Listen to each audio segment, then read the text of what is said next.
my friends, and welcome back to my channel, Main's Mind. This week we are going to talk about texture. There are many different ways that you can add texture to your painting. Some of the things that I do to add texture to my painting is when I start painting, I will use molding paste.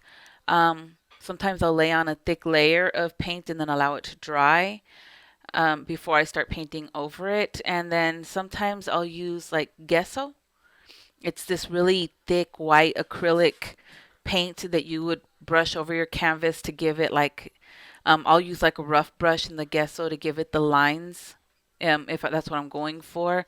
Or just, if I want a certain little pattern, a light background pattern, then I can use the gesso. So if you're looking for something thicker, in this video, I'm going to show you how I use molding paste. And we'll talk about adding the texture onto the canvas. Okay, so again, this is my rough sketch of what I want this to look like. Obviously, hopefully, it will come out a lot better than this. And yesterday I worked on my first door. This is an oil painting, so it's still a little wet, but because the paint is thin, it's a little bit easier to manage. You can see some's rubbing off on my thumb, but this will go screwed on right here.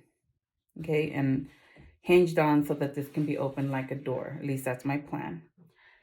But because I'm working on the idea of fairy tales, I want to have Rapunzel's hair coming out of this. So I'm going to use this modeling paste. Now, modeling paste dries really quickly and it's not very forgiving. So I know I want to do this here. And I know that I want a Jack and the Beanstalk kind of coming up here.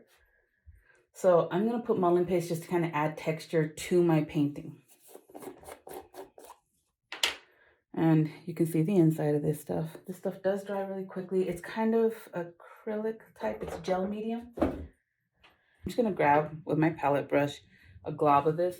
And I'm looking at doing braids. So I'm going to just kind of layer this on here like this so that it looks like her hair coming up. And again, I am going to paint this whenever I get around to actually doing it. But I want her hair to be kind of layered, textured.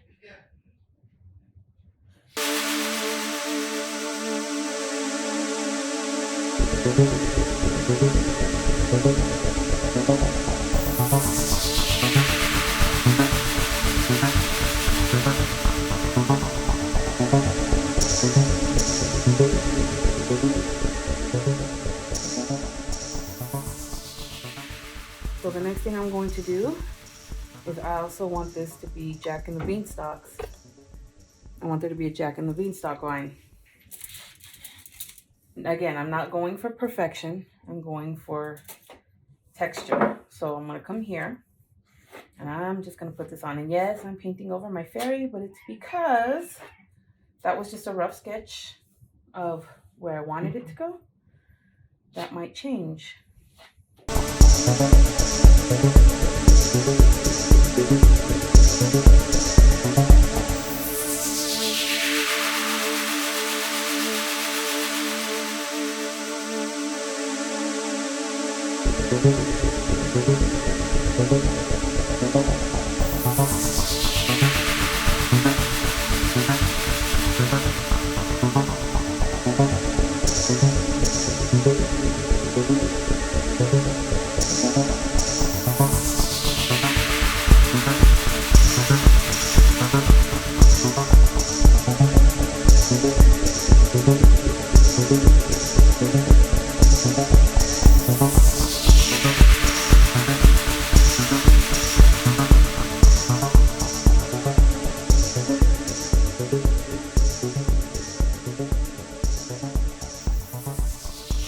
And one more thing that I want to texturize a bit are my bricks. If you look here,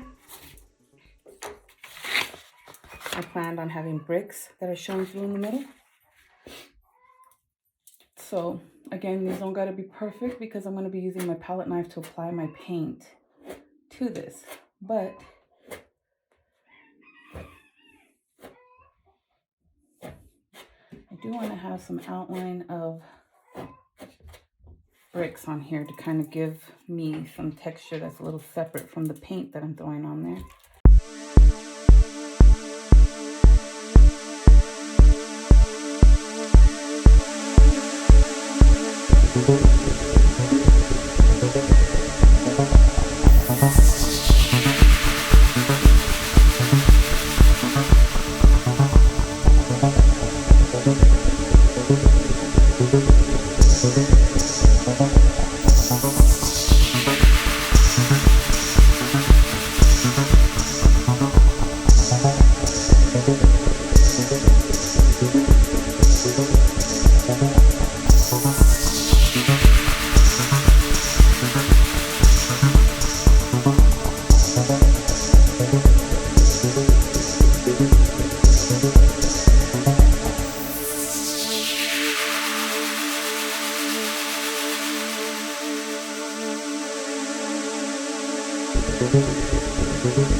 So I hope that helps you kind of understand how you would add texture to your painting.